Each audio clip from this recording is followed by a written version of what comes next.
चला, वेण आकृतीमध्ये कधी कधी असेही प्रश्न विचारले जातात पहा. काय प्रश्न दिलाय पहा. प्रश्नात दिलेली आकृती पुढीलपैकी कोणत्या पर्यायातील घटकांशी जुळेल. ही आकृती दिली पहा. 3 वर्तुळ एकमेकांमध्ये आहेत, गुंतलेले नाहीत.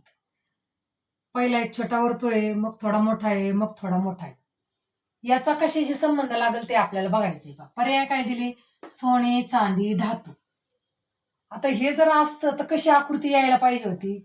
एक समजा हा धातू आहे आणि त्याच्यामध्ये सोनं आणि चांदी, अशा पद्धतीची आकृती पाहिजे होती.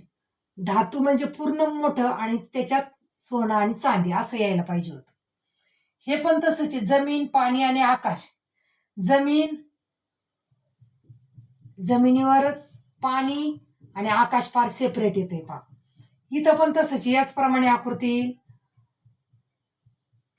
जलचर, मासा आणि हत्ती पूर्ण येईल.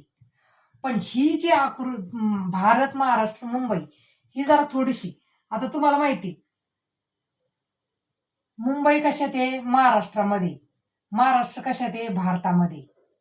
म्हणजेच हा हे बाहेरचं वर्तुळ काय येणार आहे.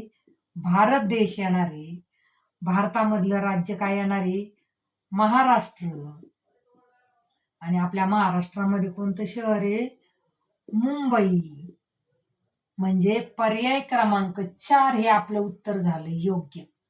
ह्या आकृतीला 4 नंबरचा पर्याय योग्य जुळतोय पहा.